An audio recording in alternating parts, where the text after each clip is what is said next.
Hey, cycle breakers and barrier breakers alike. Welcome to the Fuck That Bullshit podcast, where we advocate, educate, motivate, and create a safe space for you to embrace the mental wealth of marginalized and disenfranchised communities. We are serving no bullshit knowledge, tools, strategies, and insights. And yes, we will be entertaining. Our goal each episode is for you to leave feeling empowered, ready to take action and make meaningful choices that pave the way to your abundant mental wealth. So enjoy, like, subscribe, share, and discuss. Make sure you save it too, just in case you want to look back at it and get some more tips and things. The PTBS podcast is for education, empowerment, and inspiration. It is not a substitute for therapy or professional mental health care.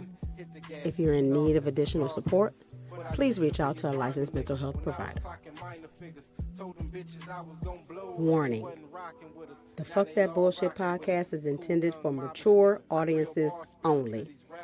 This podcast contains raw, unfiltered conversations about mental health, social issues, and breaking generational cycles.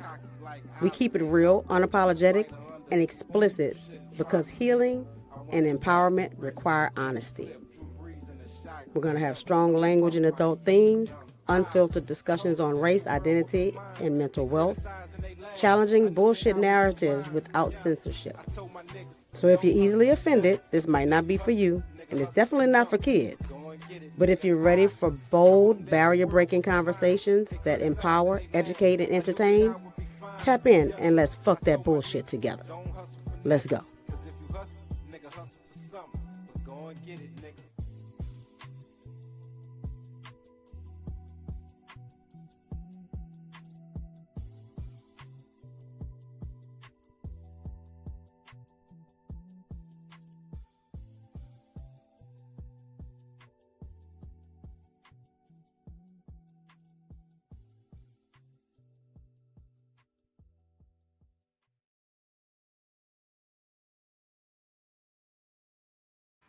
Hey.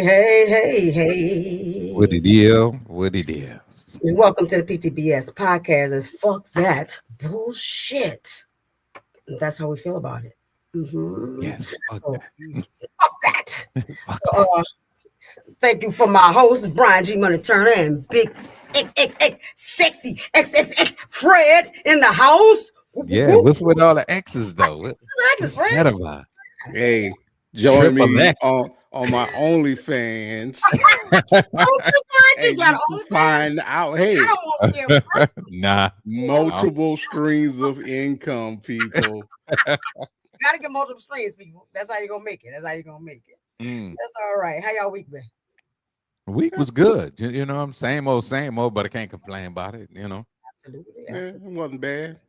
I thawed out, it was good. We all alive. Oh, wait, y'all thawed? Yeah, we thawed. What's that like? Down south? We It's ain't like thawed.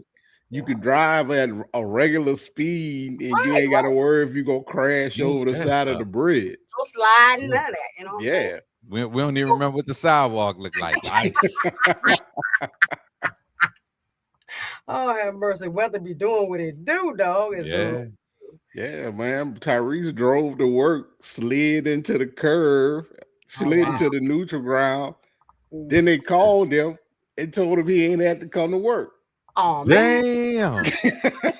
Damn. Wow. That's because one of them started sliding when they left. They was like, can't nobody make it up this. You know. Exactly. So I was like, I'm to work anyway. Yeah. That's Well, all. actually, he said it was on a work board like 20 minutes before he left. Oh, wow. But he had just got the thing. Right. But I am glad that that's over. Hopefully we have some continuous decent weather. You know what I'm saying? Yeah. One day we'll get to decent weather. Maybe June, July, something like that. Something like that. Yeah. Because up north, they don't be knowing when spring starts. No. They be doing the same stuff. So what y'all think about Nicki this week? Megan Minaj. Mm-hmm. What they call it? Mega Maga, Minaj. yeah, Maga. I was happy for her that she got her gold card. Word. Me too. I was real excited. And then I was confused when I found out it was a memento. You know what I'm saying? Yeah. She talked when you see the card, if you see the card, it looked like a memento. Yeah, well, it didn't look real. I think that's what the real card looked like. I don't know for sure, but I think that's it does. You know what it reminded me of? Y'all remember the commercials when, like back in the day, when they used to be trying to sell that gold coin? Yeah. Trump card. Yep. It reminds me of remember Trump shoes? Yeah, I'm glad that shit didn't take off. Yeah. I don't even think people that overly supported Trump was going to wear that shit. No, they wasn't. Like, not on a regular fucking basis. Trump That's like infiltrate the ghetto because y'all like shoes. So look at my shoes. Who designed like he should have learned from Kanye West. Nobody bought his slave shoes. So I mean, what the hell made him think we was gonna buy Trump shoes? I ain't know about that. He had the slave slippers, like the sandals.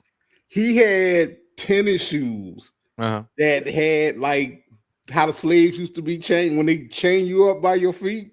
Damn. Really? I didn't know that. Oh, I didn't know about Dude, I think them shoes was going for like shit more than Jordans. That's deep.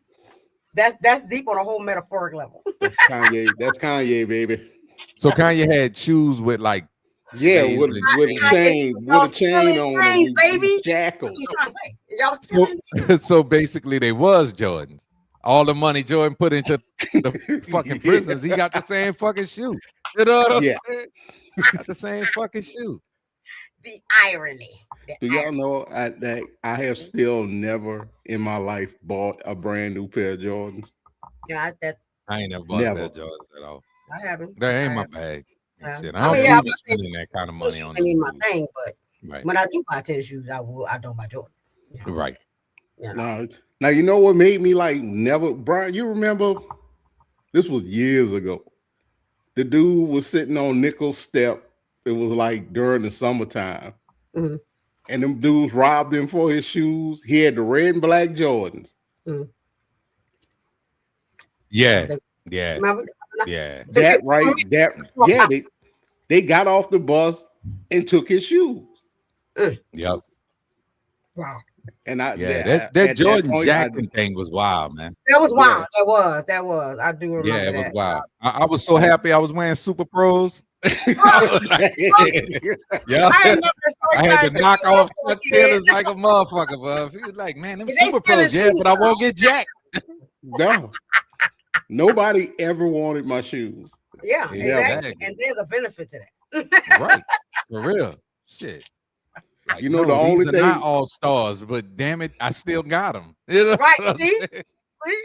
The only shoes I haven't owned was the personalized Brian G. Money Turner design deck tennis shoes. Look at that. Yeah, I never owned a pair of those, man. Boy, that was good money too, man. That was good money. We used to get them shoes and just about 3 or 4 different color ink pens and just design. We were doing Coca-Cola and Pepsi for a minute.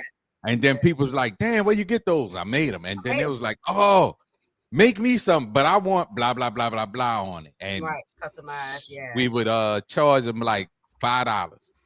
Nice. $5. Nice. The shoes was free. That's right. Man, to give me a pair, man. I want some Vans, though. Right. Yeah.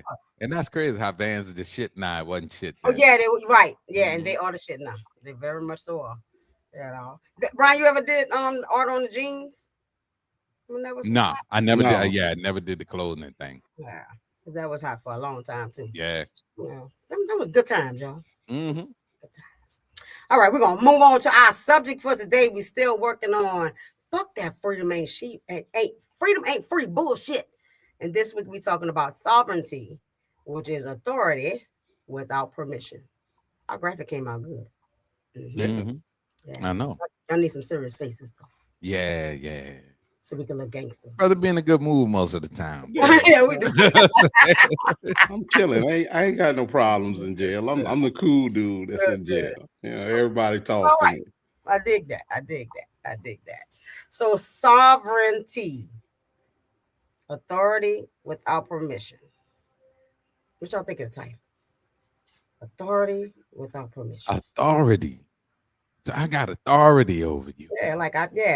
But but you don't have permission to do shit. Yeah.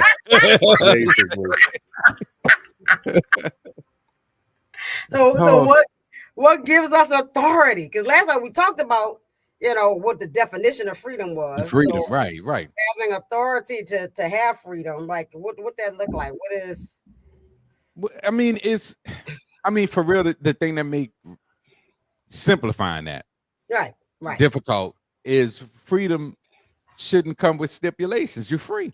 You know what I mean? So once you start putting stipulations on it, and it's no longer freedom. It's quid pro quo. It's something for something after that. You know what I'm saying? It's like, yeah, you can be free, but you got to do all of this stuff. Kind of like it's the earned freedom. Nicki Minaj is not free. She's stuck with them people now. So now she got to go on tour and do whatever the hell it is she got to do. You know what I mean? So she can have her freedom. You see what I'm saying? So yeah, just really simplifying it is the difficult part, Right. So sovereignty is the power to govern yourself. And so if we don't have power to govern ourselves in all things, that make us unfree, right? Make us bound. Right. And so, and we're not doing this to reject systems, right? We just want to look at where our authority really lies, and individually, because we talked about that last week. Like, what you define as freedom is individual to you, right?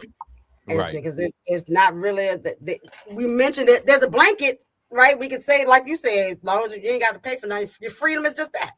I am free to do, be, act, whatever, right? And stuff. So what authority do you think we have? What parts of ourselves can we govern? Not much, really. Well, I mean, we could say what we want to say, but to a certain extent. That's what I'm about to say too. Is for real, it's as much as we're allowed to. That's why last week I was like, we're not really that free. And it's not that they can, because just like with Don Lemon, like they couldn't lock the man up for 500 years or even for 2 fucking weeks, for real. But at the same time, they can consequence. You know what I'm saying? Like they can do you something. You don't even actually have to do nothing. So the authority that you have over yourself has to come with your willingness to accept whatever the consequences of the thing may or may not be. You know what I mean? Ergo, your ass ain't free. You know what I'm saying? Oh, that's just like in my definition last week, right? I was like, for freedom for me is to be able to do that, govern myself and have what I desire. But the freedom cuts all. But at the end of that, I said, as long as it does no harm to others, right? So, does that mean I'm not free? Even if I had it the way I want it and all that, but the moment I do harm to others, that means I'm not free no more, because that is a boundary. That's still a box. I'm not free to do whatever I want, because there has to be consequences to actions, especially. Well, I ain't gonna say especially be negative, because there are positive consequences too. So there's still consequences to every action, right? And I think we start slipping there into who determines what the consequences are. Right.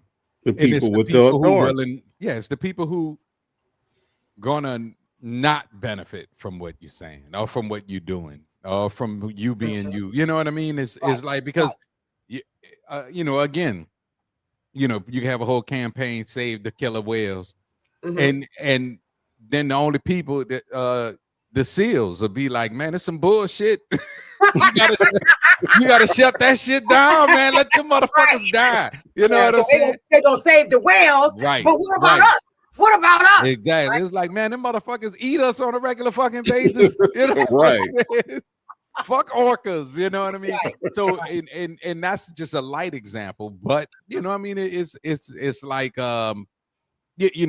freedom of speech. Black lives matter, Black lives matter. Then white lives matter. Whoa, we never said white lives didn't matter. Right. Then a motherfucker got general. All lives matter. Oh, that's true. Blue lives matter. That's true. That's a piece of the thing, right? Right. Was that their authority kicking in? Did they need to? Right. Yeah. And the way you can see it's authoritarian and not sincere is because so far we got 5 white people that have been killed, unarmed, so on and so forth. But there's no white lives matter. There's no all lives matter. Where those people at? So the premise of it wasn't based on they wasn't even feeling like Black Lives Matter meant that white lives didn't. It was just, I'm not going to allow you to have the freedom to say that you matter. I'm not going to allow you to have the authority to go out here and make a t-shirt and say Black Lives Matter. No, because we're going to say white lives matter. Then it was blue lives matter. And it was fucking green lives. Aliens like, nah, bitch, green lives. You know what I'm saying? Green lives matter out this motherfucker, to the point where, I'm saying it, but it lets you know. It's like, no, you think you have that freedom, but we're going to fight that freedom. You know what I mean? Because and actually Black Lives Matter did no harm to no other race. No matter what your color was. Right. It didn't even, but the authoritarians, you know what I'm saying? We are gonna have the authority. We're gonna have the last word. You can't be somebody in this fucking environment. It's some bullshit. That was a good rant. I liked it. Well, thank you. I'll be ranting. Ain't nothing wrong with a good rant every now and then. At all. So who actually makes the final decisions in our lives on a regular basis? You do. We make our own decisions, but like I say, as long as I'm like, the only thing that stops anybody from doing anything is the consequences of the thing that they do. That's it. And once you accept the consequences, you're like, well, fuck it, bring it on. You know what I'm saying? Like light bill do. Man, fucking, I ain't got it. You worry about that, worry about it. But once you accept, fucking lights gonna be off tomorrow. The lights gonna be off, right? Click. Right. Yeah. It's all of a sudden it ain't that big a deal no more. You know what I'm saying? Light a candle. You know what I mean? And that is true freedom, though. To just let go of the thing, but like the consequences are the consequences. Exactly. The consequences. Exactly. So because even the people in that position of authority, they not free. They obligated to that shit. Who the fuck feel like running around like worrying about, oh shit, somebody say Black Lives Matter, we gotta go. Get your pitchfork. You understand what I'm saying? They jammed up in a thing, but they think they're in the lead of a thing. But I once people really be like, man, I'm getting off this bullshit. Right. You know what I'm saying? I'm getting off all that bullshit. Man, we gotta clip that. Then you're free. Then you're free. You know. Then you're free. Everybody is a slave to something. Oh, that's good. Everybody. Even the 1%, even the elite, they're slaves to money. Everything like what Brian was saying, the stuff that they do it to keep their control and to remind you like you're not as free as you thought it was. Right. I was looking at Deep Impact today. I don't know if y'all have seen, huh? That's a porn. Deep Impact. I know what you're talking about. I know. It's just that the name of that movie always sounded like a porn. You know, it sounded like porn. Dude, yeah, I never thought about watching that Deep Impact. You started it, Fred. I never thought about it like that. Now I'm not gonna be able to get that out of my head. And it's not a porn, folks. It's a disaster movie. It's a disaster movie. There might be a porn by that name, but that's not what we're referring to. Probably. Now we're gonna Google it and look and see if I can find it. Next week I'll find the porn version of Deep Impact. Let y'all know where to download that shit. You remember the part? Oh Lord, that's why they're showing not for kids. You remember the part where the white girl, the reporter, when the FBI pulled her over on the bridge, and Morgan Freeman, one of the few black presidents we'd have never had, was talking to her, and he was telling her something, and she was like, I want exclusive this. She wanted to be like the only reporter that wanted to get interviewed. Morgan said, I know right now you might think we both have each other over a barrel, Mm-hmm. it only seems like we both Right. have each other under. He reminded her, I'm doing you a favor. Right. We could have disappeared you on that bridge. Right. Right. That's what Brian was talking about now with the people that they slaves to that. Right. I think everybody, if given a chance, just want to chill. Yeah. Yeah, no, that's just the real truth. Yeah. They don't want to deal with bullshit. They just want, and that's it. Yep. Yeah. Yeah. I can feel that. Yeah. So something for the audience to think about. Are you choosing your life or managing consequences of other people's choices?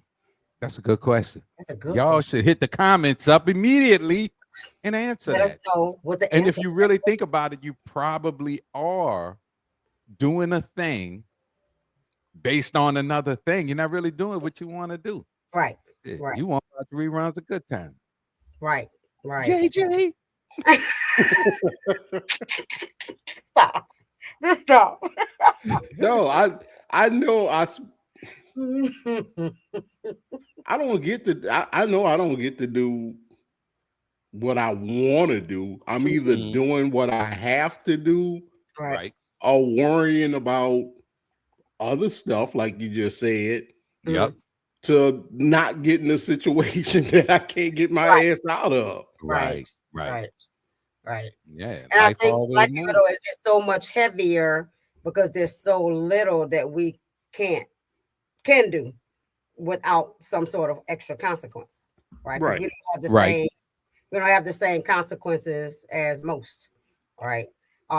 We do have the same consequences as some, but they're unaware that they have the same consequences as us until now. Right. Yeah, until now. Yeah, they're finding out. And all that. But most definitely, like we want to be more hyper vigilant because our consequences are much steeper, much greater. Right. Right. Yeah. History has shown as such. Yeah. We were dying for just walking on the wrong side of the street. Yeah. So I mean, you know. Yeah. That part. You know. Yeah. Is you eyeballing that white woman? So, audience, once you answer that question, and even on the replay, get in there, answer it. Think about who benefits most from you staying afraid to choose differently. Who benefits? I'm really looking forward to them answers. Right. Come on with the answers. You know. So well, you know, my answer gonna probably y'all should know what my answer gonna. It's the people with the money. They benefit the most from you. For you thinking it's consequences for being successful, being yourself, speaking your mind, because they make examples out of you. You talk too much, gee, all the while so and so dead. You try and build a business, all of a sudden what happened to FUBU? They just disappeared out of nowhere. Yeah. No, y'all niggas didn't support FUBU. And that's right, but that's the consequential conditioning, though. Like, if I get you so interested in Gucci and Dolce and Gabbana and all that stuff, then you look at FUBU like it's secondhand, like it ain't all that, you know. That's how they ran them out of business. FUBU was the largest black one. It was. And it was nice independent, 100% independent too. Yeah, and it was nice stuff. It wasn't substandard. It was super good stuff. Yeah, and super good stuff. Gucci and Louis Vuitton and all them, they ran them out of business to the point to where it's a little more. It's more complicated than that. And I know it's more complicated. And it's shitty because granted they did, overtake them. Yeah, but not without the help of us. Yeah, and I'm telling you, nobody can do anything to you unless you get permission. Exactly, because they couldn't. They started producing the same stuff FUBU was doing. Throw Gucci and Louis Vuitton on it. They already got the reputation. If somebody see you with that G, they think you got money. I'm not gonna say you got it because there's a lot of them that's broke as hell. But it's a status symbol. I see that LV. I think you got money. Right. Wow. So now I want it. Yeah. In general, yeah. FUBU don't make you think you got money. Right, but FUBU is just FUBU. It represented it represented black people. It represented black pride. It definitely represented hip hop to the max. But what they did was, and I know I'm getting a little bit off subject, but what they did was they, remember how they was hating on hip hop, those upper echelon people and things. But what they finally did was they stopped fighting it and was like, we can't win. We can't win this shit. Join them. So if we gonna have this bullshit, we gonna make money off it. So what they started doing was paying high-end artists to not only wear these name brand Gucci, Louis, so on and so forth, mention it. What they was doing was getting them to create commercials in their songs. Because remember, NWA was what, Dickie outfits and you know what I'm saying? So we wasn't advertising nobody name brand shit. FUBU, Carl Canine, all those black clothing lines. We jumped on them to support because they were black owned and this was a black thing. But as soon as corporate America got involved, the first thing they did was we gotta kill the competition. That unfortunately is business, but we let them in. We started wearing the Louis and the Gucci. Wasn't nobody talking about that. Baby Oil got what, almost $2 million, just boom, a check. You need to mention this, that. He was the one started talking about $100 silk shirts per Louis Vuitton and Bugattis. Man, that nigga started talking about a Bugatti. I didn't even know what the fuck a Bugatti was. I didn't even know it was right. Yeah. Our hip hop stayed where we live. And then they started paying these artists to take us to another plateau. Now you had niggas in the 90s with $2,000 car notes trying to keep up with the time. Right. You see what I'm saying? Well, before, if you had a hoopty that ran, you was the shit. You see what I'm saying? Yep. Yeah, that makes sense. Yeah, we let them in. We let them in. we always let them in. Yeah. For the money. That's that deep impact. Yeah, that is that deep impact. And that, my dear, makes us conscious. You notice, you see what's actually happening without flinching and without judgment. We helping you with the consciousness of the thing. So that wasn't off topic, my dear sir. Okay. So now we're gonna switch on. We're gonna do a little more consciousness. So most people think sovereignty only shows up at extremes like land ownership, citizenship, politics, but we're talking about it in the everyday decisions, right? Right. Your body being a territory, time is a territory, emotions, your mind, your spirit. So, like we're talking about before, a lot of decisions are being made on our behalf, so we don't have that authority that we think we have or would like to have. As such. What parts of your life do you think you have the right to control?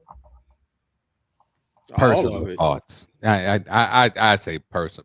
Just the personal parts. Because when you get to work, you're on somebody else's time. Those time, But because I think I remember of course not down to the minute, but I remember the time in my life as an adult when I had something to do, and I was like, man, I'm not doing that shit. Because I realized I was a grown up and I ain't have to do the shit if I ain't want to. You know what I'm saying? Because when you're growing into adulthood, your resume behind you is all kid, not adult. So I remember when I had that independence and that feeling of freedom. You know what I'm saying? Just to make my own decisions. I think another area where people truly have that sovereign feeling is, and it's gonna sound bad, but when you don't know what else is happening. You know what I'm saying? When you're oblivious to a lot of other shit, because I know my brain be about to burst because I'm keeping up with this thing going on, that thing going on. But then I look at, teenagers and shit. they don't know what the fuck is going on and have no real answer. No. So they get to be that ignorance sometimes is truly bliss because it's not on your mind. You're not worried about if, right. If they're gonna have tanks coming down the street next month, a fucking civil war gonna break out. You know what I mean? So that is definitely that feeling of I'm in control of my life because I'm not letting anything outside of my life, no matter what it is, interfere with my plans, with what I'm doing, with how I'm living. None of that shit. Makes sense. That makes sense. And yeah, that makes more of a understanding of it being bliss, right? Because there is some freedom in not attaching yourself to it because you just don't know to do that. You know? Right. Yeah. Okay. And I think, just like you said, like who teaches us that? We learn that in childhood. We learn that we have to be told what to do, right? You know, we don't really have authority of decisions or whatever it is. And even those that do, this is still limited. It's not completely free, right? Right. But you get out, and then you're like, wait a minute, I don't have to do that. I remember when Gray did that when we just after her 18th birthday or whatever, she came and asked me, could she do something? I was like, you grown, you can do what you want to do. I don't have to ask me no. Yep. Yeah. Let me know where you're going and where you at. You can ask me if you need a ride from me, can you bring me? But the authority of whether or not you can move about the cabin. right. Yeah, just I don't have that authority no more. I can't tell you what to do. Go do your Mhm. thing. I can tell you what I would like you to do in my house. I'm not. So Right. I mean, but I'm still like, come back when you just let me know you're alive. Right. Yeah. They hit I that can't age, right? And it's just about your safety at this point. Right, Yeah. exactly. Right. Shit. I mean, in essence, it's always been about their safety. Right. They just didn't recognize that. And now you're not responsible for their safety. Right. Yeah. So Oh, now trust me. like, When Tyrese turned 21 in November, I was like, just be careful, dude. be careful. The law Wrap said it up. you're not tied to my shoestring no more. The law said once you still consequences for actions though, right? Oh yeah. Yep, He know the consequences. We didn't had that talk. So be careful out there, but your decisions also are yours and your consequences are yours as well. Exactly. You know what I'm saying? And I'm gonna let you know where my boundary is, what I'm willing to help with. Right. So what's the difference between having options and believing you're allowed to choose? Having actual options versus believing you are actually allowed to choose it. Well, the difference having options, like you'll see your options, you know how you want to move. But having the freedom to choose, I don't know. And again, inside your personal life, I don't think nothing about any most of that has to do with whatever the other end of that choice or that decision is. So I think most people make a choice based on, you know, what I'm trying to accomplish or what I gain, what I stand to gain or stand to lose. Yeah. So you're gonna make your decisions based on that. Like in the workplace, you could be like, yeah, I'm taking off tomorrow. Hey, boss, I'm taking off tomorrow. Now we need you here. You know what I'm saying? You know, that's an option I had to consider. Because you know, New Orleans and you know, evacuation and such. And I had just got my first job out of college, out of my bachelor's degree and stuff. So I was excited to make $30,000 a year. So, but hey, man, that was decent back in the day. It's not ridiculous right now, don't it? But I remember I was in a supervisory position and all that stuff, and then an evacuation came. Well, I was supervising the people that work inside the houses with people who have disabilities so that they're not by themselves and so on, right? Right. Well, the company policy say everybody got to evacuate. When you have a company like that, you have to evacuate the people because you're the company that's responsible for the people's care. Right. So they asked me to drive the van and help the people get out of town. I didn't want to do that. I didn't want to do that. Yeah, that's taking on a lot. I don't want to do that, right? Right. You don't even know if my family and I plan to evacuate or not. Right. But like, Right. you want me to drive the van and all that. And I remember feeling so incredibly pressured, like I did not truly have a choice or whatever, right? Even though I didn't want to do it, you know, me and the ex, who was just a boyfriend at that, my baby daddy at the time. We talked about it. He was like, well, I mean, that's a way for us to evacuate in a vehicle, because I don't know if my vehicle gonna make it, right? True. You can do it as long as I can bring my family with me. And that was I was like, yeah, now that makes sense, right? Right. But in the first place, I could have just said no. And there shouldn't have been any consequences for that, because that's my right to say no. But the options that I thought were available, the options that were available was what I thought it was, you know, because I'm used to being under pressure. I got to do what the boss say, right? Right. And all that. Right. Even though that's not in my job description, that is even in the contract. I'm sure there was a, you know, you can, but you ain't got them. You know, 100%. Right. Yeah. And all that. But I felt better. I felt more free once I felt like I was able to negotiate. Now, no, I can't say no, but how is this going to benefit me? Right. Yeah. Right. Because everybody else that created that choice you had to make looked at it the same way. How does it benefit me? You know what I'm saying? Yep. Right. So because if I can't get the employee to drive the van, that probably means I got to drive the van. Exactly. Right. Because there is somebody else. You are not the end of the line. You know what I mean? You're not the end of the line. Not by any means. You know, and if somebody knows that they have that is the thing, right? If I know that you cave under pressure and I need something done, or it's me that needs to benefit, then I'm gonna go to the person that I know will say yes. I will go to the person that does cave under pressure. So I'm gonna use that as my my power piece, my control. Right. Yeah. That's why they give you pizza and tell you how great and how hard you're working. It's like, oh, we know you guys work so hard, you know. Here's a slice of pizza. Enjoy. Love you guys. You know what I'm saying? But that's why they do that. But that's also why in the employment industry, they'll say things like, if you know you got two employees, they standing there talking, a supervisor walk by and say, hey, don't y'all have some work to do?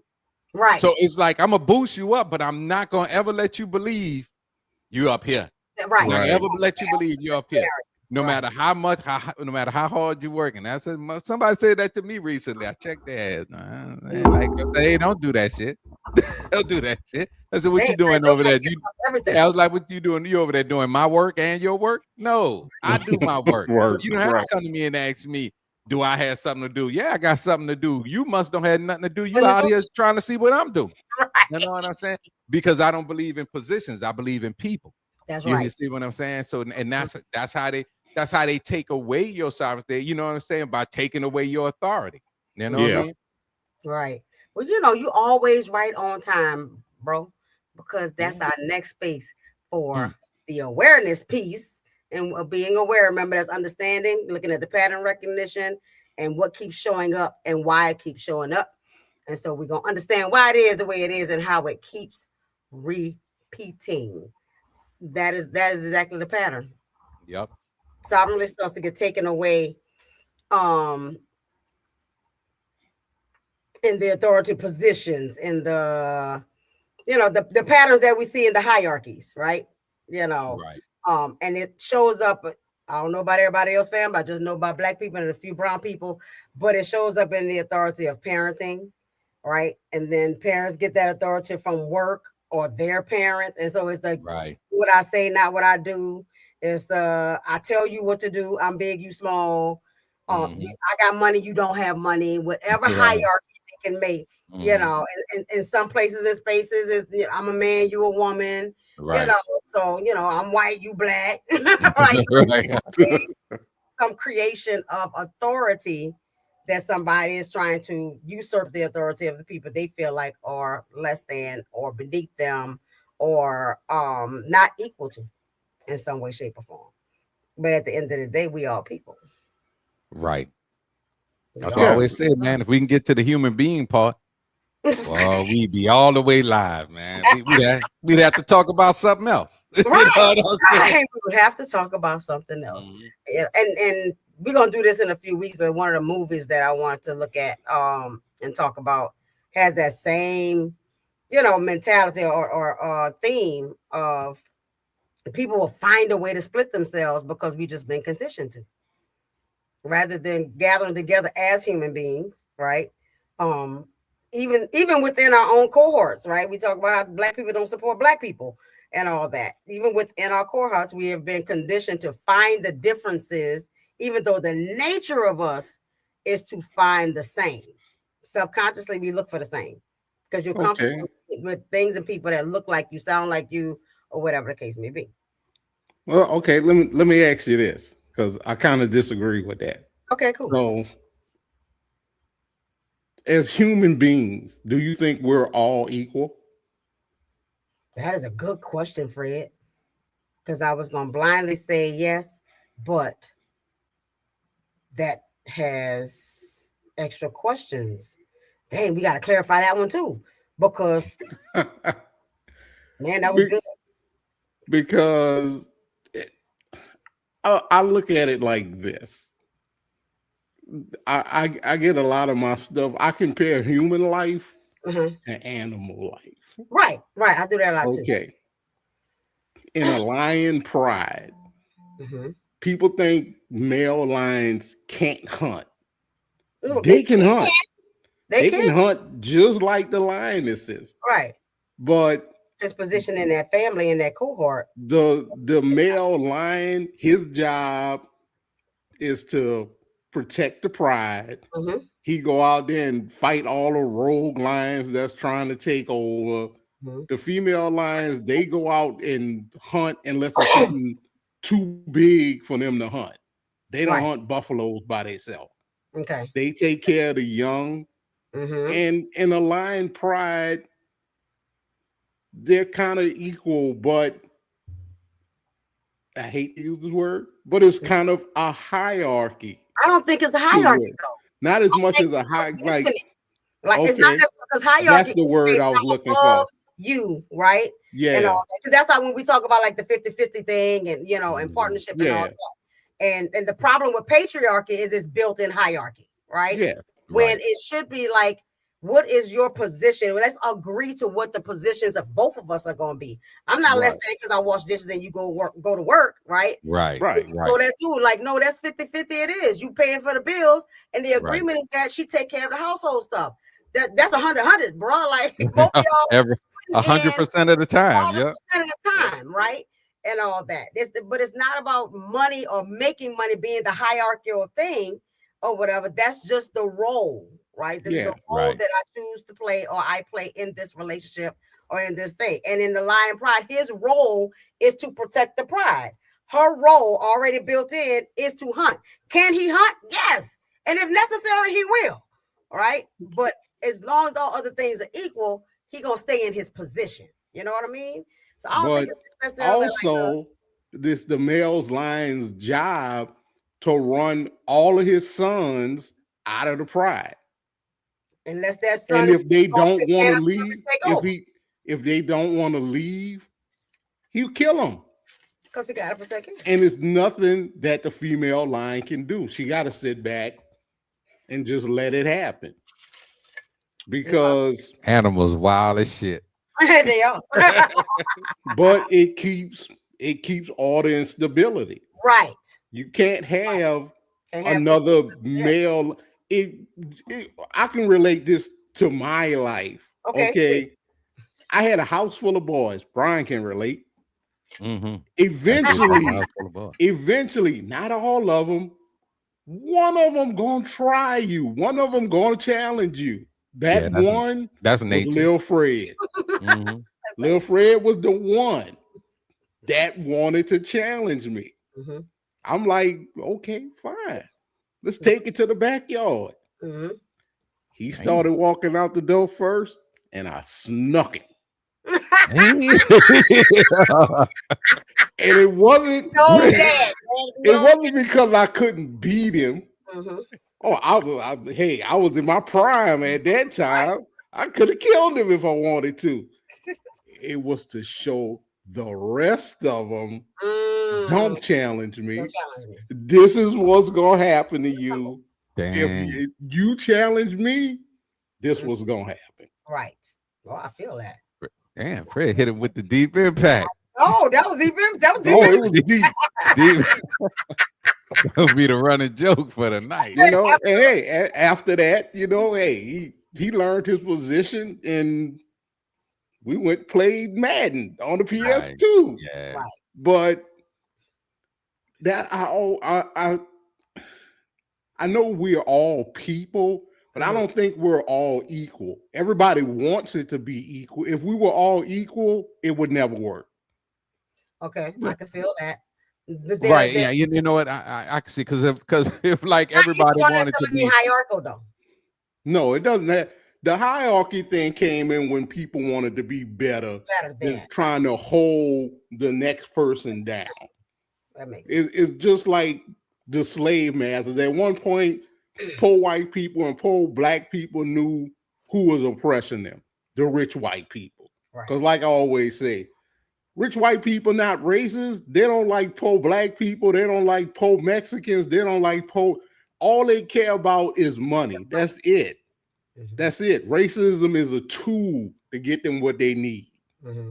That's it. Right. They could care less.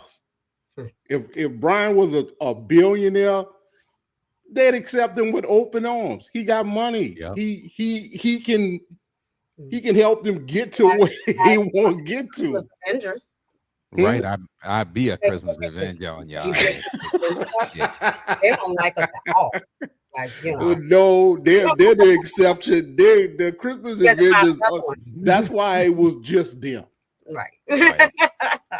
Entrepreneurial white people who just trying to make like generational money to keep passing down to their kids who gonna burn it up in 40 years. If you can help me make another $10 billion, yeah, Brian, bring your black ass over here. Shit. Even if I don't like you, I'm gonna act like I like you. Yeah. Then Brian being Brian, I know these motherfuckers don't like me, but you know what? They can help me make another $10 billion. Yep. So it's just a business relationship at that point. But yeah, I worked somewhere where they tried to make everybody equal. That place was chaotic as hell. Yeah.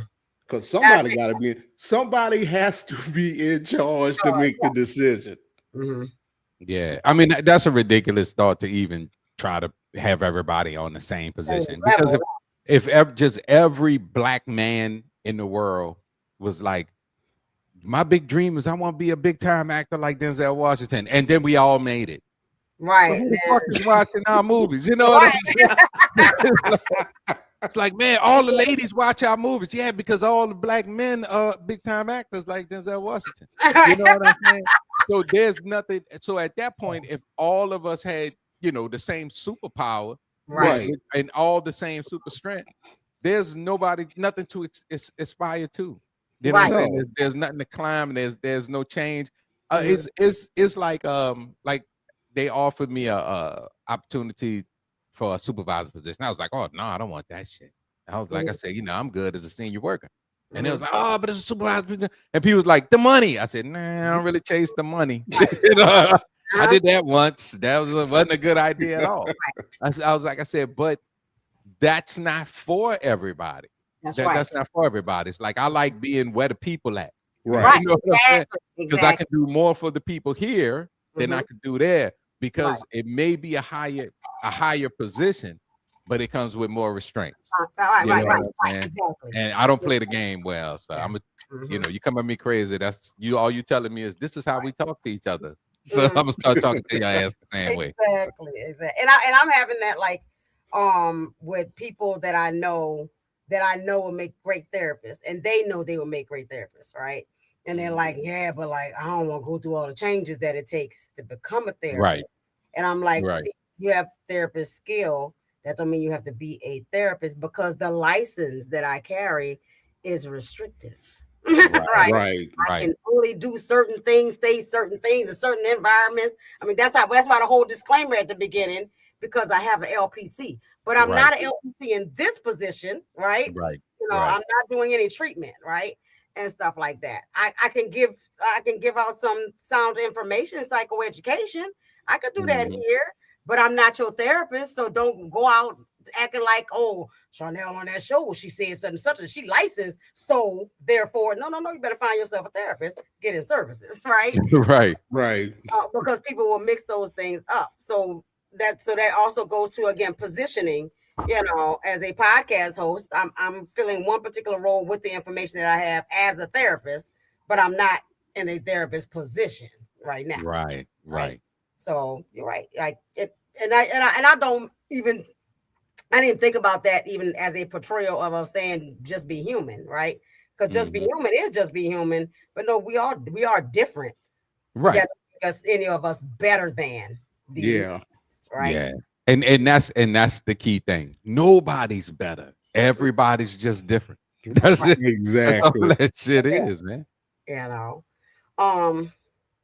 So what do y'all feel like we have given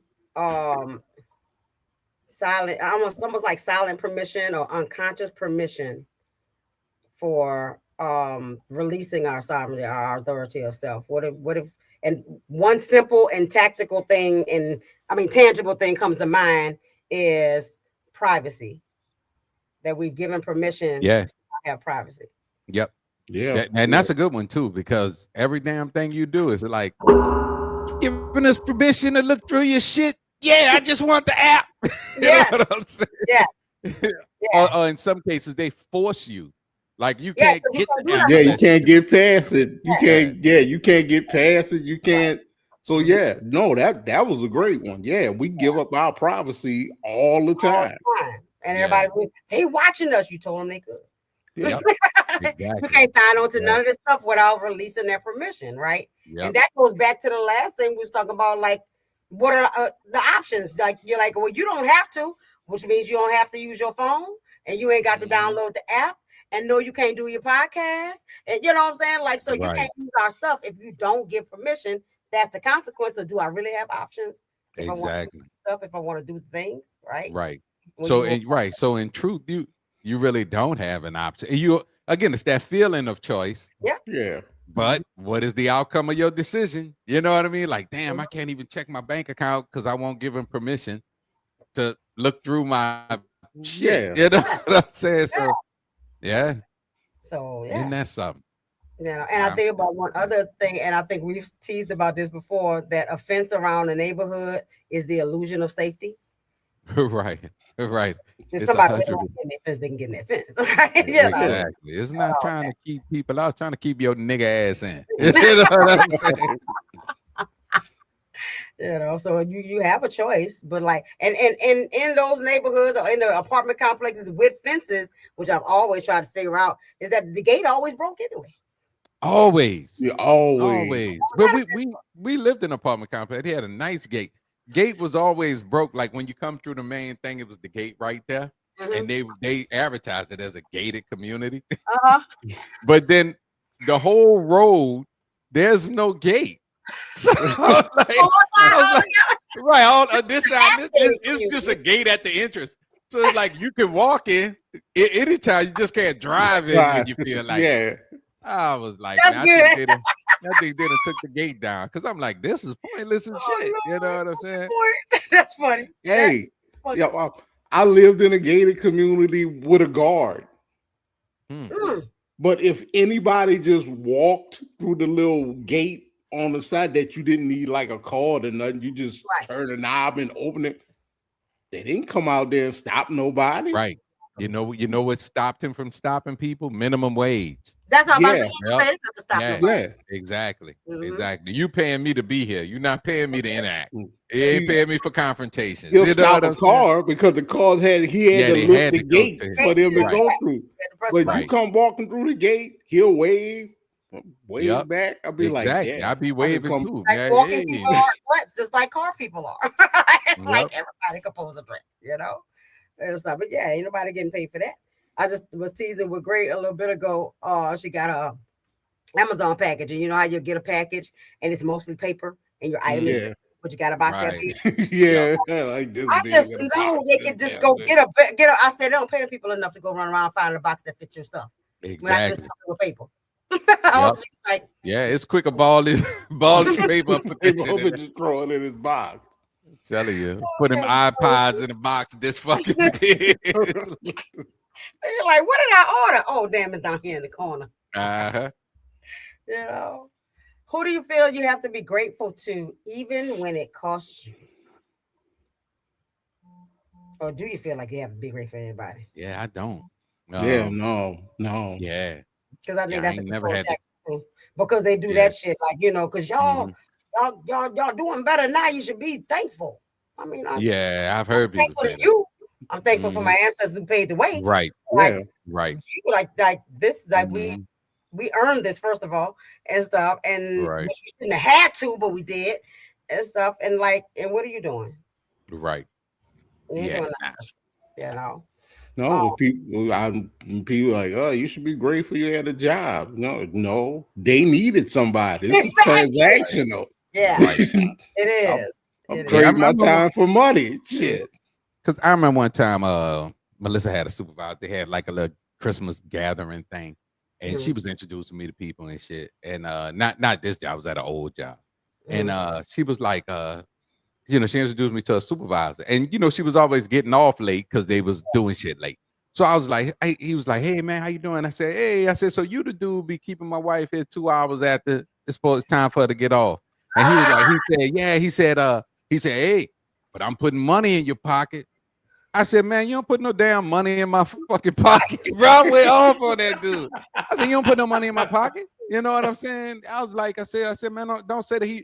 And he didn't mean it that way. He just caught me. He really caught me off guard because I'm, for one, I don't know you. Two, yeah, you white. So you know what I'm saying. So nah, bro. I'm gonna take it. I'm gonna take it some kind of way, just in case you mean it some kind of way. You know what I'm saying. So this is your opportunity. If you want to take it there further, I want the fucking confrontation. That's why I'm talking to you the way I'm talking to you.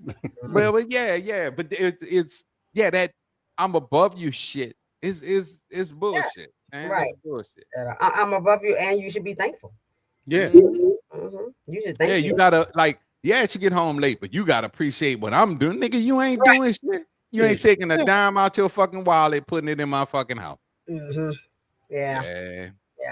And that reminds me, and I probably told the story before about when I had that first job I had at Shoney's. And when things got to there was a new supervisor that came. When I first got there, I was a senior in high school, and it was understood I did not work late during the week. I got to catch that streetcar, right? And stuff. And so, but then management changed, and new manager was like, I don't give a fuck. You know what I'm saying? I need you on the schedule when I need you on the schedule. I'm like, sir, I'm in high school, I'm a minor. I don't work late hours during the week. Right. You know what I'm saying? And that weekend, I work till 3 a.m. to this bitch close, right? But like during the week, school is first. He didn't give a damn. And so I figured out I was going to have to leave, right? So I worked it out. Look, I need to pay my senior budget first, right? So I'm like, I'm going to save my money, pay my budget. I'm out of here. Talk to my mom about it. And my mama sound like a slave. Don't you do a good job. Right. You know? They had the Shoney's in New Orleans? Yeah, uptown. Boy, Shoney's on St. Charles.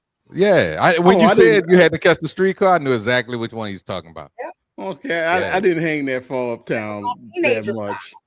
Yeah, I never made it past MLK. So everybody, you ain't go past the Calio with yours, right? No, everybody I messed with lived in the Calio, so no reason for me to go unless I was going to church. That was the only reason I had to go past MLK. Yes, indeed. But yeah, so when she said that, I remember pausing and like, did you hear what I said? Like, this man being disrespectful. We said school was first, like, right. You know, and I was like, you know what, Mom? When I walked in here, I was looking for a job. When I leave, I'm be looking for a job. And this ain't like a top tier job. Like, right. It's Shoney's. It's Shoney's. For real. You can replace that real easy. You could have went to K&M and replaced that job. Find a job easily, right? Right. I'm not looking for an executive position, just something. Right. And so you could have went up the street on Galveston and worked at freaking churches. Exactly. Exactly. It'd be closer to the house. Right. Yeah, that motherfucker got robbed a lot. Yeah, stop and rob. Yeah. Got robbed a lot. Yeah, I think her, you know, and that was a result of going through segregation. They went through all this, right? Yeah. Right. So she knew how hard it was from that point to now. I'm like, but yeah, no, I'm not putting work above school. So I'm gonna get my budget paid, and then I'm going to quit and find something else, right? Could have went work with Uncle first. He paid good, and he paid in cash. Uncle First wasn't gonna pay me nothing. How you know? He paid me. Uncle Person, you a boy? I got paid too. But y'all a boy. I paid. Y'all a boys. That was the easiest $250 a week I ever made in my life. You know, there was an underlying women shouldn't be doing this, or that. Because I would have loved to learn all that stuff. You know what I'm saying? Yeah. You know, so I mean, and again, he ain't never say nothing outright or nothing like that. But again, the time they grew up in and all that stuff. So, and it's that artificial belief that you know, even as a black woman, you had it easier. Like, you know, there was less segregation against black women. You know what I mean? Yeah. That's true. So, compliance can also be mislabeled as maturity, faith, or professionalism. Can y'all see that? Oh, yes. Oh, yeah, I see that all the time. Like, oh, he's such a good worker. He's just always, you know, he's always on time and always says yes, does the extra, and they'll speak about these people like these people. You know, this is who you want to strive to be. No, this is who benefits your ass. Right. You understand what I'm saying? That motherfucker is not going above and beyond. That motherfucker done Kunta Kinte the whole way out. You know what I'm saying? So Todd ain't had a raise in 8 years. Right. It's not necessary. And right. And they will describe compliance as that. And even in you know, even in society, you know, they'll look like that. You know, like, oh, if he wouldn't have brought a gun to a protest, that wouldn't happen to him. What other white dude bring stuff up like that. Yep. Like I said, what other dude brought a whole fucking AR-15 and fucking shot people at a fucking protest. Right. Next thing I know, this nigga shaking hands with Donald Trump. You know what I'm saying? Right. The dude who gave up his gun, legally owned, got murdered. So yeah, exactly. So they'll flip the script and make one thing as long as it benefits them, you know. Right. And I remember somebody that I knew went to a protest here. Was quiet, that, you know, peacefully, truly protesting, and there were some white people there who were like talking shit to the cops, you know, and fuck y'all. And he's like, bro, they gonna think it's like you not gonna get shot. They're gonna look over here and killing the nigga, right? I ain't said a word. You're not helping. Right. Message to white people, that's not how you help. All right, because I don't have the same. And it reminds me of that that bit that Dave Chappelle did back in the day when talking about him and his friend driving in the car. And right. And he's like, you know, why is he talking to the cop? Like, and white boy talking to the cop crazy. He was like, no, I don't. We don't do that. Like, damn. Like, you know, what did you pull us over for? Don't talk to him like 10 and 2, like exactly. You know, it's a different. Cool it, man. Right, it's a different consequence. So the options are different. There's no freedom in that. So when we say white people have more options, and that's what we. And I think people be thinking on big scales. We're talking small like that, though. Right. They can ask questions that we can't ask. Right. They can say something back. We can't do that, right? Like we have to behave a certain way in order not to get killed. Right. Yeah. I mean, we gotta play the role. And I don't know how true it is, and I hope it's not true. I'm leaning more towards them not being true, but you know, I've heard that police officers are trained to approach black people differently than white people. You know what I'm saying? Now, I don't know if that's a fact. This is what probably a fact. The research I mean, I can see it. Done because I'm not saying I've done extensive research by any means, But from what I have seen, it's not necessarily that they are overtly trained that way. Mm-hmm. It's because I don't know, almost like the spirit of the thing. You know, the police system in itself was created in the very beginnings. Police were created to hunt down slaves, runaway slaves. Right. That's why the force was created, right? And stuff like that. So if that's the original intent of the entity in itself, then that's going to subconsciously carry through. Look for the threatening thing, right? And at that time, the threatening thing was brown skin, black skin, right? And all that. So inherently, there is still a subconscious disparity there, or a prejudice of some sort, that this person may be more dangerous and all that. There's a stereotype, and there's the what do you call it? Implicit bias, right? That this person may be harmful and all that. And we just watched. Y'all watched the movie, the Hate You Give? Oh yeah. So we just watched that again the other day. And when Star was talking to her uncle, who Carmen played, and breaking it down or whatever, and he's explaining to her, okay, this job is hard, and you don't know when somebody has a weapon, and so he's giving her all the logistics, which are all true statements. You don't know when you walk up to the car. You have no clue, right, and all that. And she's and so she replayed the thing, and she was like, but he shot him over a brush, right? And all that. And so he said, yeah, but we don't know whether it's a weapon or whatever the case may be. He went back into the car and this and that or whatever. And she posed it to him directly as a cop himself. If he was white, though, would you have shot him? And he had to pause as he said, no, I wouldn't. Yeah. That was a moment there. Yeah, I remember that shit. Because even though I can understand all of the things, people, at the end of the day, you're subconsciously biased. The black man gets shot, the white man walks away. Yep. And that's real. That's real, because how many times we heard black people say, oh man, this is a nice neighborhood, all these white folks. Oh, Come this on. is a nice restaurant. All the white people go here. The reason, just like our conversation earlier, that's why niggas walking around with Gucci and Louis and all that bullshit on. It must be high quality because them white folks. White people, you know what I'm saying? And they selling you a drink, right? Because it's the status quo. It's the it's them planting those ideas in your head that say, oh, this is better than. You want to be better than, then buy my things. Right. Yeah.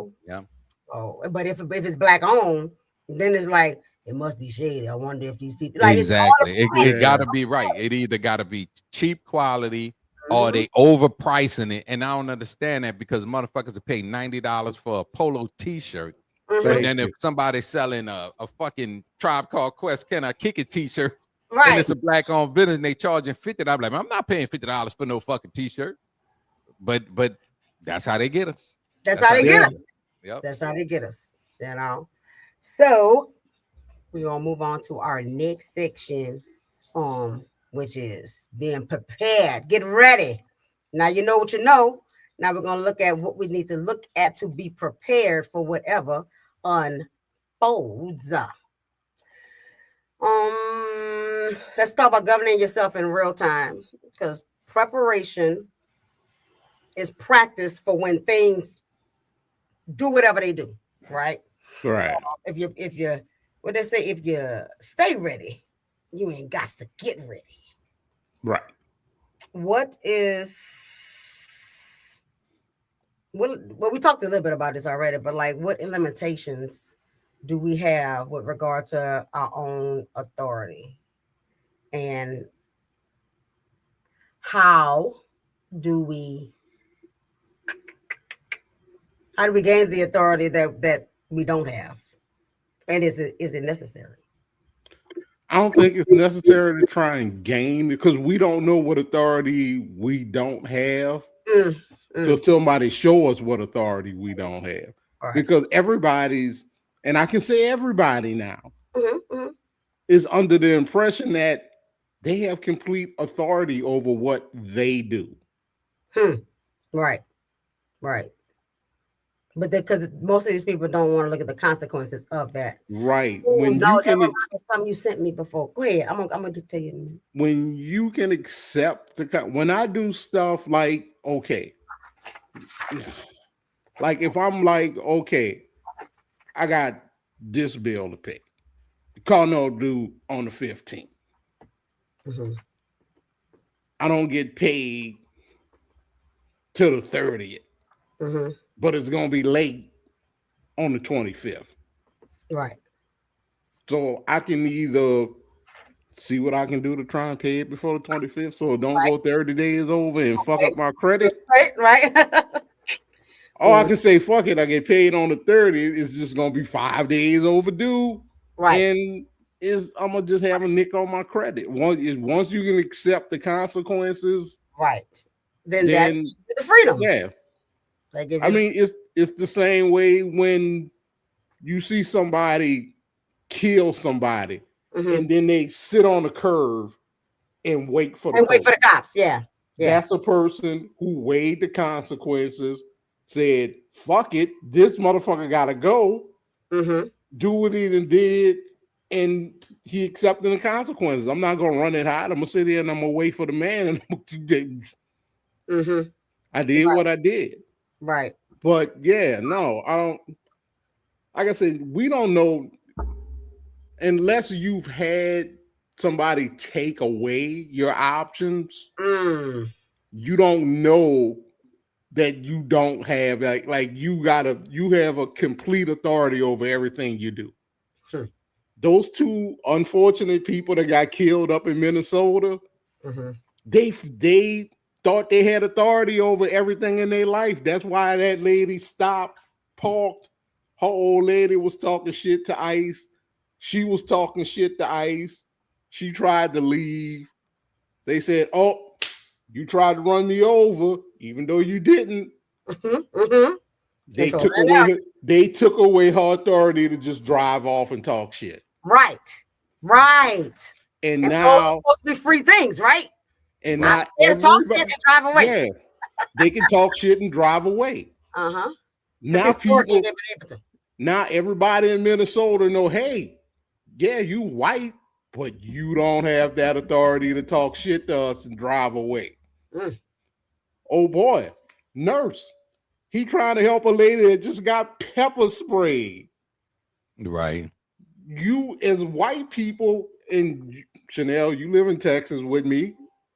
They carry guns around here like it's the Wild West. Yeah, thank you. He had his gun just out. Yeah. That man took his gun out the holster while he was bent over helping that lady, and then put 10 bullets in his ass. That's crazy. Even if you're white, you don't have the authority to go help somebody when we doing our job. Woo. Stand your ass back over there like the rest of them, and just let it happen. But I think, and you know, it's just on that particular piece. I think is what they doing is what they always do. It's like with anything. The black movement is getting too big. It's like, oh, the Black Panthers are getting traction. We got to get rid of the Black Panthers. You know what I'm saying? Martin Luther King getting too much traction. We got to get rid of. You know what I'm saying? So I think white people, not even white people, white human beings are getting together. Yes, we got to break that shit up.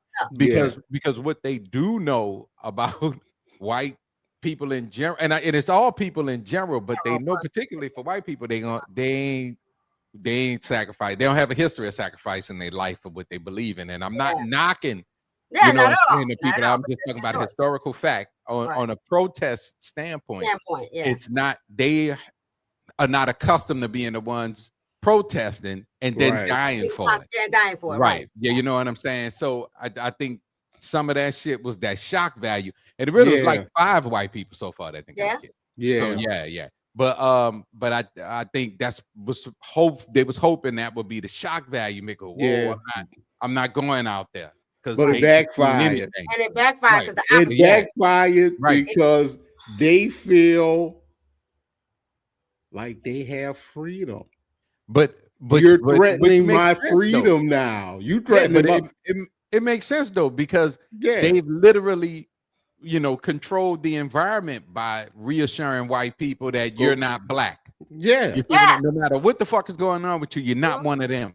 Right. So, you don't get treated like them. You don't get handled like them. Right. So then when you buck against what you imprinted, you bucking against what you've imprinted in them, but now they bonding up even fucking more. You know what I'm saying? So whereas, because with black people could be like, man, them motherfuckers always fucking us over. Right. White people like, what the fuck? The fuck? Yeah. You understand what I'm saying? They appalled at that shit. We get a load of this guy. Right. We pissed off about the shit, but it's no surprise on our end. Right. You know what I'm saying? Because it's been happening to us forever. Okay. And we told them. We told them. It's gonna happen to you too. Yeah. And that's a good conversation. And to get their little piece of freedom back, they'll run with us for a little while because we experienced this shit. They don't have no experience. What do we do? Like, we're not used to this. Help us, black people. Help us. And are black people helping? No, not really. We're not gonna see help that thing I sent y'all from my out of it. When he was breaking that down, he was like, black people don't owe you anything. No. Black people are not. We are being boisterous about it. Right. But we're not out there in those numbers. And it's not because we don't care. Obviously we do, but we're not out there in those numbers. Because if we do, one, it may be worse for y'all. You know what I'm saying? Like, it may be worse for y'all. Because black bodies don't count. You know what I mean? So you to a war if y'all ain't white and you get caught up when they shooting black people. Right.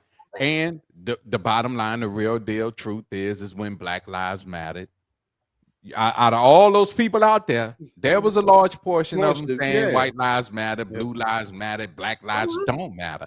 So no, we're not just jumping on the bandwagon because even when we're doing our thing, we don't ask white people to come and help us. No, and we don't because we don't have an expectation that you will. But this is the thing.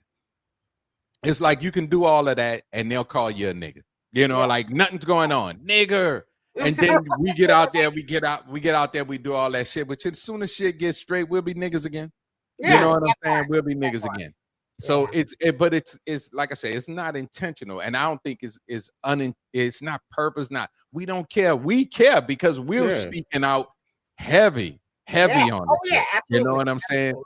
But do I want to put my life on the line for, you know what I'm saying? Because you see what I'm saying?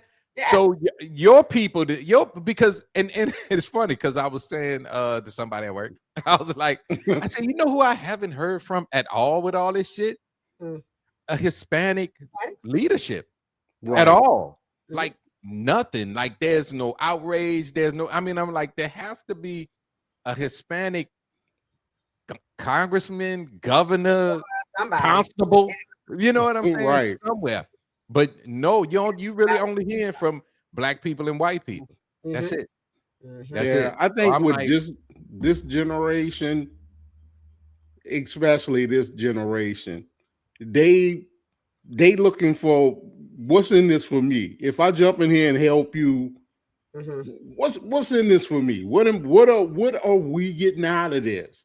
Because we're not just gonna jump in here to keep you from getting your ass kicked. Because, like Brian said, you wasn't jumping in there helping us when we was getting our ass kicked. I don't think people are looking for something in return, especially with black people, because we definitely not looking for nothing in return because we already know what this is. Yeah, there is no fucking return.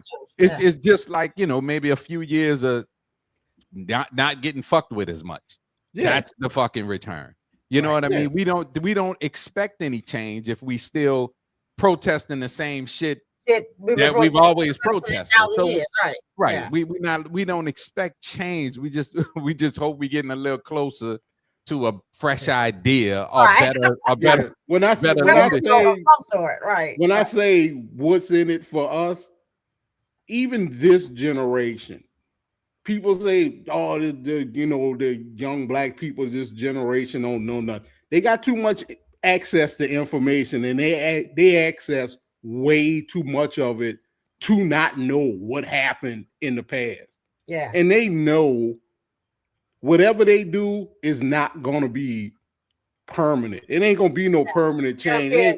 All of a sudden, like all black people, y'all, hey, no, it's gonna be temporary relief is better than no relief at all. Right. Yeah. So it's anything is gotta be worth fighting for. Mm-hmm. If it's nothing worth fighting for, the Civil War, that was black people didn't have to fight in that. That was white on white shit. Right. Yeah. They had one group that was like, hey, slavery is wrong. The other group was like, fuck that. These niggas making us money. Civil War was white on white shit. Right. Mm-hmm. Black people fought in the war because it was something for them there. If we fight with the North, nigga, we free. Mm-hmm. That's worth jumping in this for, right? Even though the people in the North, even though they didn't really have our interest, but it was closer to getting our interest.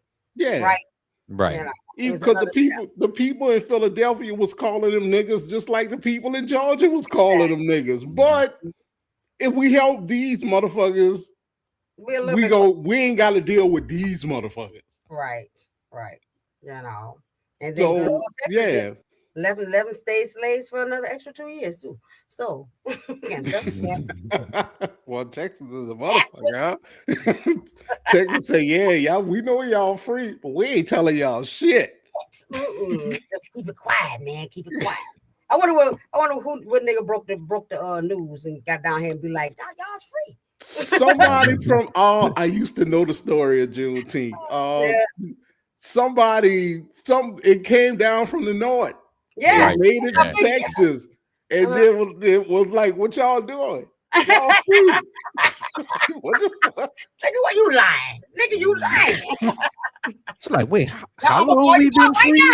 Nigga, y'all been free for 2 years now. What the fuck? These motherfuckers. Oh, that's why. Oh man, that conversation. What is the name of that movie? I didn't watch it twice. Huh? There's a movie that acts it out, like portrays the thing. No, it's the movie with Kiki Palmer in it, where she thought she was a slave, and it was like 1970 something. With cerebellum or something. Oh, antebellum. Yeah. I said cerebellum. That movie was crazy. That was crazy. I never finished it. I started it. Oh my god. Oh, you gotta finish it, dog. That movie is so freaking good. Right. Yeah. Kiki is a good actor. I'm give her a props. She be on it. Yeah. But she played the hell out of that. She looked like a confused slave that went through a time warp. It was like yeah, she did good in there. Because it was also what's her name? Music artist. Because she was the lead in that. Can't remember. I know what you're talking about though. What I'm talking about. Oh, it's gonna come to me. But she did good in that too. And all that. But like, you gotta watch the end of that. We're gonna talk about that when you watch it too, because that's good. You know what I'm saying? But of course, as we always know, and we come to the conclusion on our show all the time, that unity is always going to be more of an answer than anything else. We got to be able to build support so that sovereignty is not a solo act.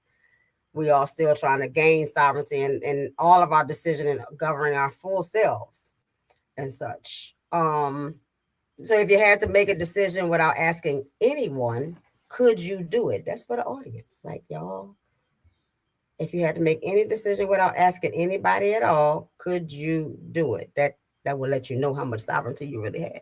Do you have to ask permission from somebody to do the thing that you want to do?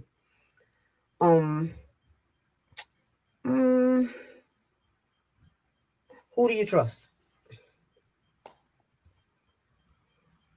De La Soul.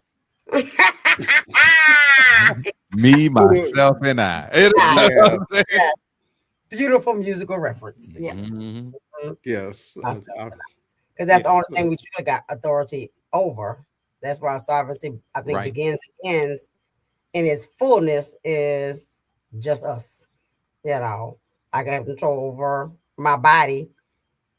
But even with that, if you don't have resources, what do you have control over? And I was gonna say when Fred was talking a bit ago, I watched a video. I think y'all, I don't know if we sent it to each other in the chat, but this guy was talking to an audience of people. It was a panel and all that. And he's talking about, and everybody's talking about, okay, how we get free. How do we disconnect ourselves from the system or whatever the case may be, right? And all that. And he stood up and he was like, y'all are not looking to be disconnected or be free. You keep saying that you're ready for revolution and you're ready for this and you're ready for that. He said, how many of y'all know how to fish? How many of y'all know how to hunt? I saw that video. They got their own vegetable garden and it has enough to sustain themselves. You can eat from that garden and sustain yourself. You ain't got to worry about the stuff, right? You got your own well. Like, so he went down this basic stuff or whatever, because as long as you are in any way dependent on going to the grocery store or getting your goods and services from this one, that one, or the other, if you're not self-sustainable or live in a community that sustains itself with the people and all that, then you're not ready for the revolution. And I was like, I was deep. Yeah. I'm gonna shut the hell up. It's really that simple, but it's really that big. You know what I mean? Like when I look at the sovereign citizens, they claim they cut off from everything, but yet they still utilize all of the things within the system in order to survive. You know what I mean? So you can't be cut off when you get pulled over because you don't have a license plate on your car. And you're like, I'm traveling.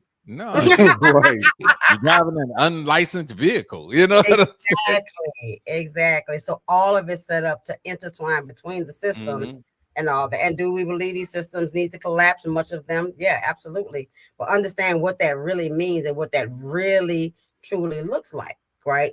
And I mentioned, I think last week, the idea of boycotting things. I think that's reconditioning for us, and that ain't gonna make no impact. No, it's conditioning, because the more I do it, the less I need Amazon, right? And all that. The more I and I think, and I kind of can compare it to fasting. If you ever like done a fast and you not and whether it's food or electronics or whatever it is you choose to fast, that is you recalibrating your system and saying, okay, no, you don't need that sugar. No, you don't need to eat steak. No, you don't have to be on your phone at night and all that. And so you're teaching your system, again, regulation, right? That is part of preparation, and actually it's part of not being scared.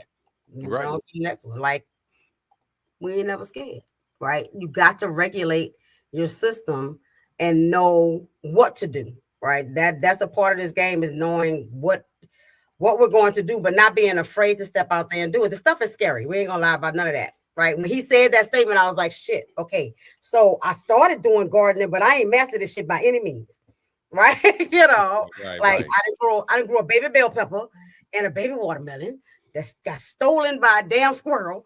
Things I don't think about when I'm right.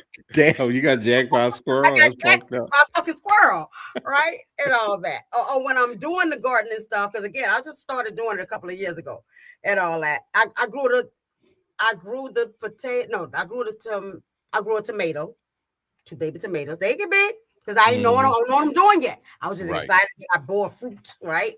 And all that. When I changed that pot, the thing died. I didn't know what I was doing. Right. The watermelon and the bell pepper were accidental. I must have just chucked some seeds outside and they laid it in that pot. Right. Yep. Yeah, life's gonna find a way, man. Right. Again, you're right. Life will find a way, right? And so I'm learning how to do the stuff, but I can't eat off of the land right now. I don't know how to do that. Exactly. I got seeds in my freezer so I can practice growing from seedlings. Right. But I don't know how to do that yet. Right. So if everything collapsed today, I'd be fucked. I have a lot of water now. Yep. Yeah, you be hydrated, but I be hydrated because I got lots of water. But food wise, I'll be stuck. No, you wouldn't. You know, I know how to grow food. Oh, you I know how to fish. But if it collapsed tomorrow, could you grow food that quickly, Fred? Exactly. That's what I'm saying. It can only see. That's the thing. Old boy didn't talk about. Mm-hmm. Yeah, you need to learn how to do that. But with nature gonna go as fast as nature gonna go. This is true. I believe that. If we get hit with the nuclear bomb, because that's gonna be our collapse. It's gonna be a nuclear wipeout. Tomorrow, or somebody, or in my doomsday scenario, North Korea gonna come and drop an EMP, and we just gonna lose everything. You gonna have to. That's where it takes a village comes from, because you can't do it by yourself. You don't know how. You can't grow food yet, but you know how. But I know I have the basics now, right? So you gonna need to get with somebody who knows more than you. So maybe you can get with MAGA Bob over there that's running the phone, because racism gonna be dead at that point.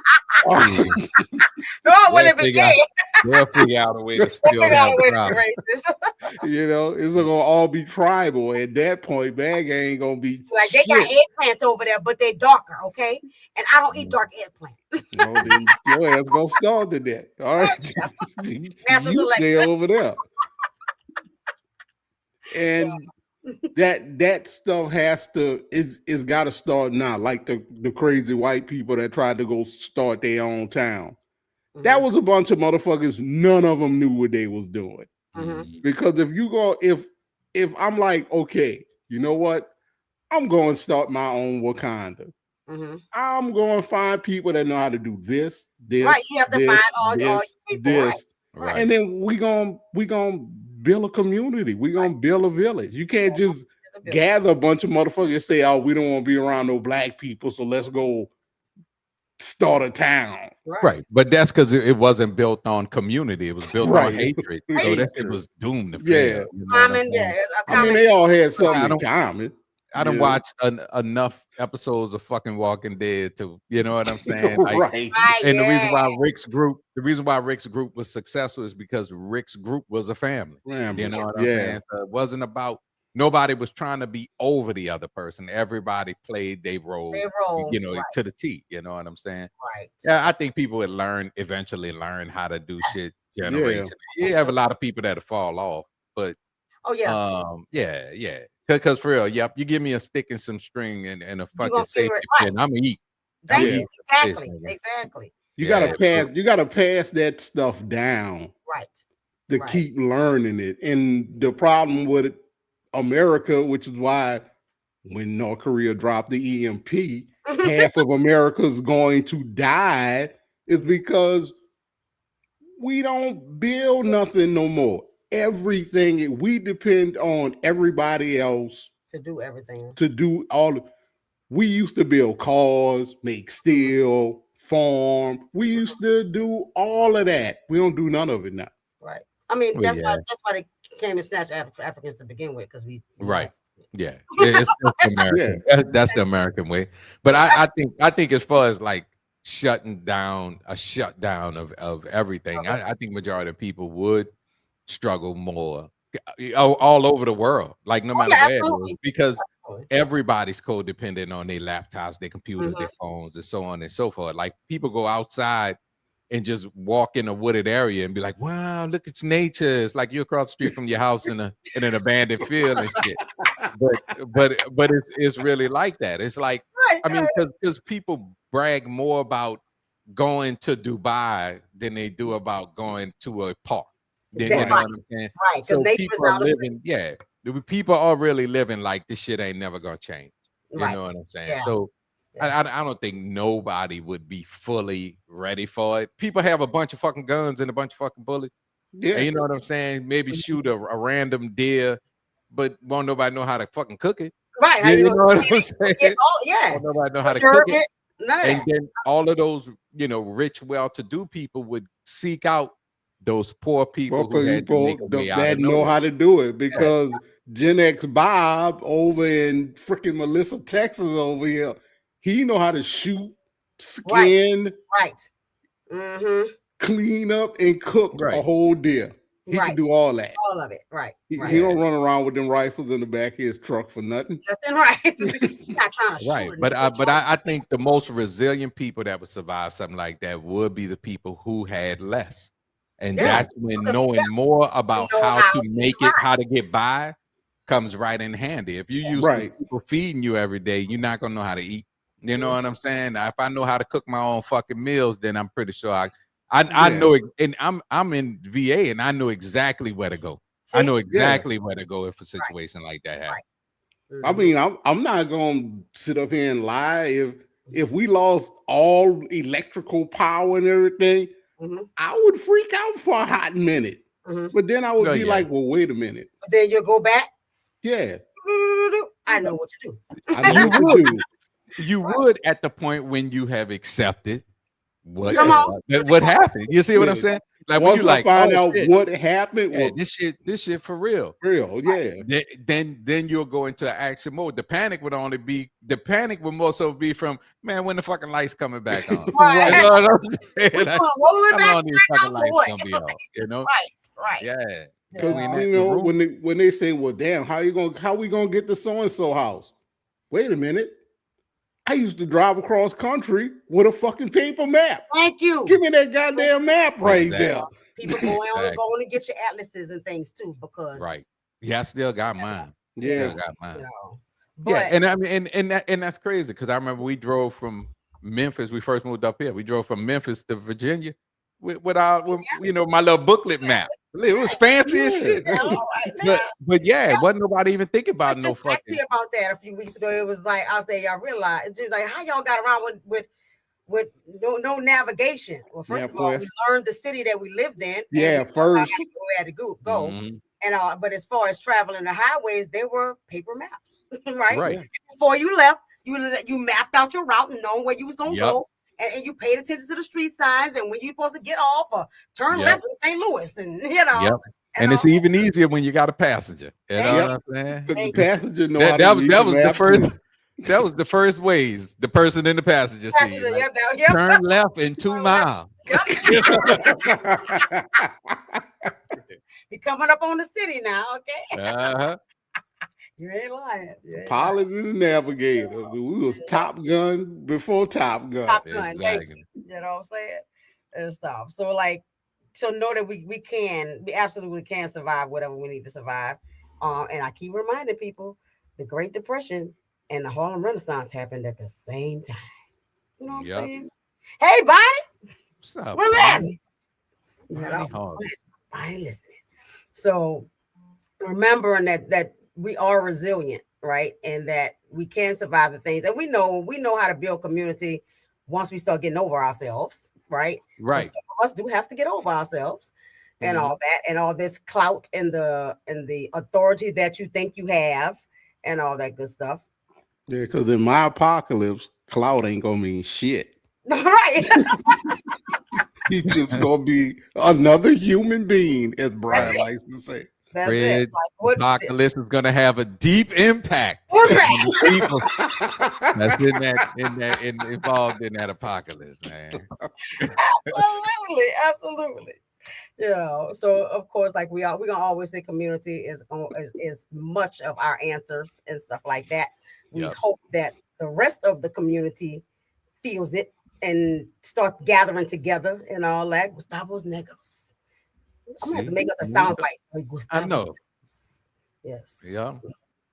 I might record and put it on the board. See if I can get that to work. Yeah. Because that's our symbol for unity. Yep. And all that. So we've given you all the goods, right? We got your conscious, we got your aware, we talked about being prepared, and we ain't never scared. So now the choice is yours. You got to choose. You got the information now. Decide how you want to handle things from this point. We're not here to change your mind. Here to help you think. Just to make it think. Leave comments. Tell us what you got out of it. What did you hear? What did you understand? Leave us your dissertation of whatever you think we talked about, or what your understanding was about what we did talk about. Those things are important. Those things are important. Fred, what happened to the new one? Did I move it? I don't think I uploaded it. I ain't uploaded it yet. I ain't finished with it. I want people to see your new design. All right, I'm working on it, but I ain't. But in the meantime, while she's trying to find her new design, please like, subscribe, hit that notification button. When you do subscribe, because I forgot to tell y'all this the last time, go to the bell section in YouTube, select all so you don't miss any of our podcasts. You'll know when they're coming up before they come up. And we're on all social media networks, so you can find us just about anywhere. Absolutely and absolutely. Oh yeah, I didn't upload the design into the platform, so we'll have that on next week or whatever. It will be there and available. And I can't forget our girl. We got to get some words from her. And they don't teach you this in school, but between 1912 and 1932, nearly 5,000 schools were built across the Jim Crow South, not by the state, not by generosity, but by Black communities raising the money, donating the land, and demanding dignity for their children. They were called the Rosenwald Schools, and without them, the civil rights movement wouldn't have had a generation of leaders. This all started with a partnership. Julius Rosenwald, the president of Sears, read Booker T. Washington's Up from Slavery. Washington invited him to Tuskegee, and together they built a plan.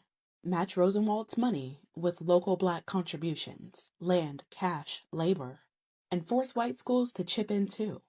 It wasn't charity, it was a blueprint. Black families were locked out of decent schools, so they built their own, with Rosenwald's seed money making it possible. From 1912 to 1932, the Rosenwald Fund helped build 4,977 schools, plus teacher homes and shop buildings, all across 15 southern states. These weren't palaces by any means. Most were 1 to 2 room wooden schools, designed by Tuskegee architects to maximize light and ventilation.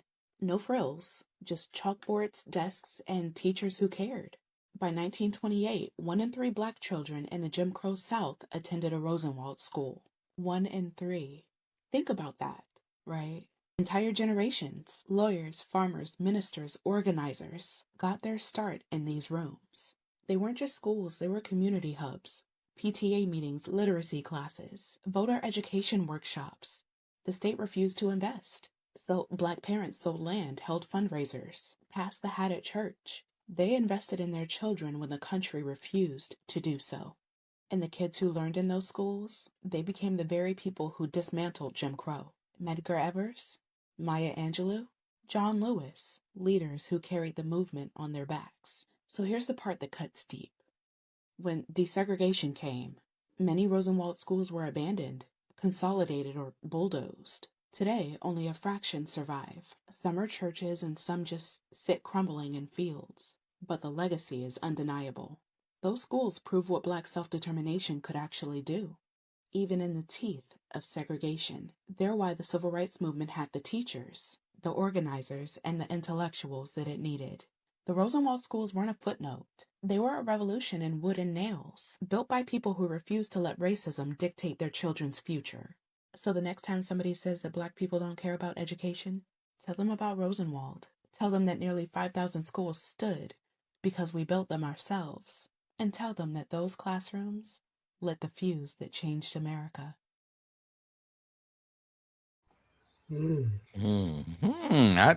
So the Sears dude. Yeah. That's why Mimi was like, I only shop at Sears. Yeah. I wonder if that was why.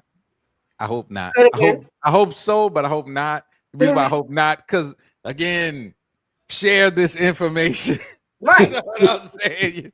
Because if that was the case, that would have been something worth knowing, especially, in back then I was a kid, Because I asked, I was like, why we always go to Sears? And she was like, I only shop at Sears. I'm loyal to Sears. And it was Mimi. So after she said that, that was a wrap. That's why. Yeah.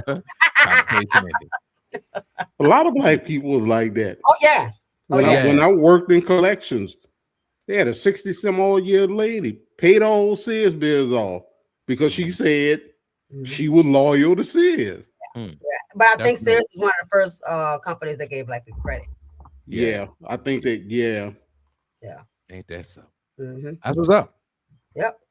But it also shows you there the same thing we're talking about. Say her name, Ashley the Baroness on TikTok, YouTube.com. Ashley, thank you, Ashley, for all your great research and work and all the good things. Yeah, we need to make Ashley an honorary member of the podcast. Absolutely. I'm gonna have to hit her up and let her know. I'm gonna have to hit her up and let her know because she got good information and she puts it out there so beautifully and put together, you know. But what I got also from that in relation to our talk about freedom is that when we were more unified, because and I was going to throw that out. Yep. Yeah. You know, they said desegregation. That once we start integrating with everybody else and bleed in and all that stuff, then our stuff that was unified start falling apart. And that's why they invited us in, people. Yeah, they understood that. You don't always have to murder off everybody. Well, I mean, that don't work. Slide them in there. That shit just don't work. Let's stop being selfish. Give them a little something. We'll give them the bare minimum, but we'll make them feel like they're a part of a thing. Right. Give them a little something. They'll give us everything. They learned that from the Indians. Yeah. To this day, Native Americans do not trust white, like none, zero. Yeah. I mean, how could you trust somebody that they came here and just massacred your whole generation, damn near to extinction? And then they killed through disease. And then said, "Oh, we sorry. We're gonna give you the worst parts of your land back. Here, this is yours. All right. You can do whatever you want. With it. We're gonna keep the best parts. We're gonna give you the worst parts." Yeah. And they still made it work. Yeah. Because that's what people of color and of melanation do. That's what we do. True. So with that being said, y'all got any final thoughts? Be human, people. Be human. Well said. I don't have nothing more for that. Can't go past that one. Just absolutely be a good human. Yes. Hold on to whatever authority you do got. Listen to this podcast again. Like get the nuggets. Get the nuggets, right? Right. And all. And you choose. You choose what you're gonna have authority over and operate in that authority. And when you gain more authority, use that power. Use it for good. Use it for the community. Use it for unity. Because that's the only way we're gonna get out of the mess that they caused. Because we ain't caused this mess, people. For real. Unfortunately, we all gotta clean it up together though. So y'all have a good week. Don't let nobody bullshit you. Keep it real with yourself. And build your authority. Okay? For sure. That'll work. Peace out, homies. Peace out. Good.